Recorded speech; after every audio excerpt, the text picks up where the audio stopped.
बच्चा मां के गर्भ से निकलकर जैसे ही बाहर आता है तुरंत ही रोना शुरू कर देता है। वह ऐसा तकलीफ में करता है या कोई और कारण भी है जिसे हम समझ नहीं पाते।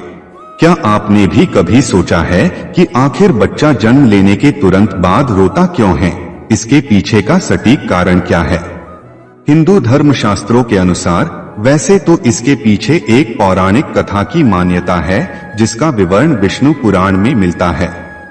इस्लाम में भी बच्चे रोने के अपने अलग कारण बताए गए हैं, लेकिन सच्चाई क्या है, यह एक ऐसा सवाल है जिसका सही उत्तर हम सब जानना चाहते हैं।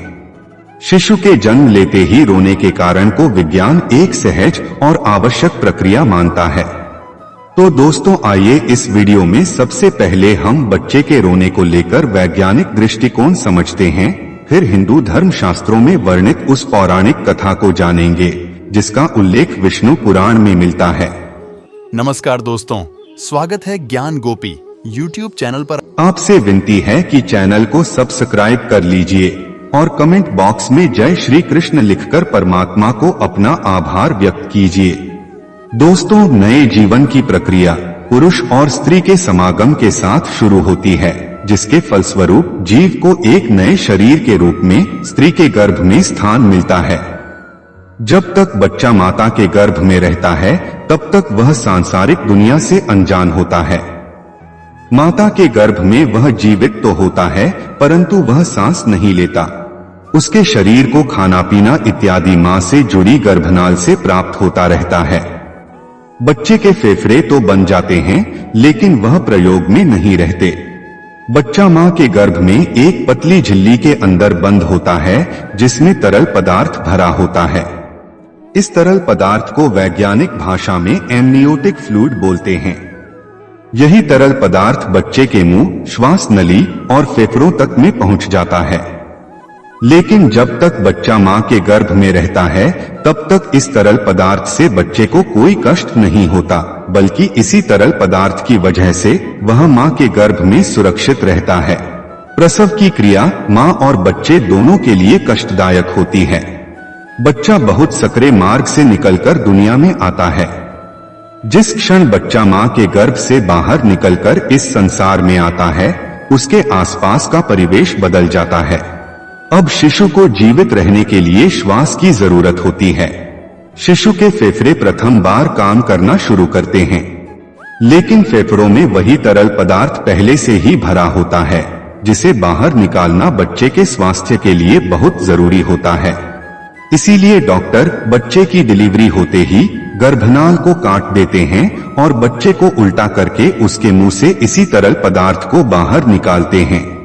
ऐसी असहज स्थिति में बच्चा प्रथम बार रोता है।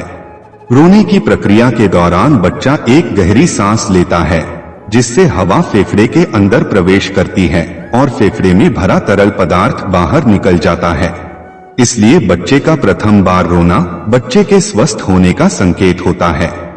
अगर बच्चा स्वयं से नहीं रोता तो डॉक्टर बच्चे की पीठ पर हल्के हाथ से थपकी लगाकर उसे रुलाने का प्रयास करते हैं जिससे फेफड़ों में हवा जा सके और तरल पदार्थ बाहर आ सके। बच्चे के दिमाग को सही ढंग से काम करने के लिए एवं बच्चे के शरीर को सुचारू रूप से कार्य करने के लिए ऑक्सीजन की जरूरत होती है।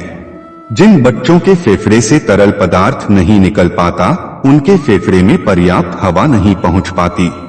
ऐसा होना बच्चे के जीवन के लिए खतरा होता है और दिमाग को पर्याप्त ऑक्सीजन न मिल पाने के कारण उन्हें किसी प्रकार की मानसिक बीमारी भी हो सकती है।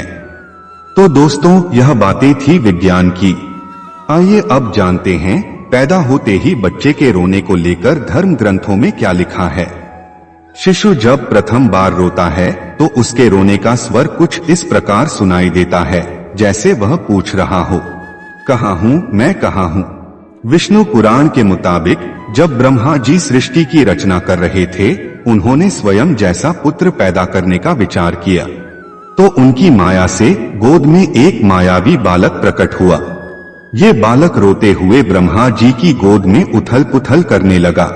जब ब्रह्मा जी ने उस बालक से इसकी वजह पूछी तो उस बालक ने प्रश्न किया, मैं कौन हूँ, मैं कहाँ हूँ, मेरा क्या नाम है। इस पर ब्रह्मा जी कहते हैं कि पैदा होते ही तुमने रोना शुरू कर दिया, इसलिए मैं आज से तुम्हारा नाम रुद्र रखता हूँ। ऐसी मान्यता है कि इस बच्चे के जन्म से पहले किसी बच्चे ने रोना शुरू नहीं किया था। ऐसी पौराणिक मान्यता है कि तभी से जन्म के बाद बाकी बच्चों में भी रोने का नियम बन गया, जबकि इस्लाम धर्म में यह मान्यता है कि बच्चे के जन्म लेते ही शैतान उसके पास आता है। शैतान के छूते ही बच्चा जोर जोर से रोने लगता है।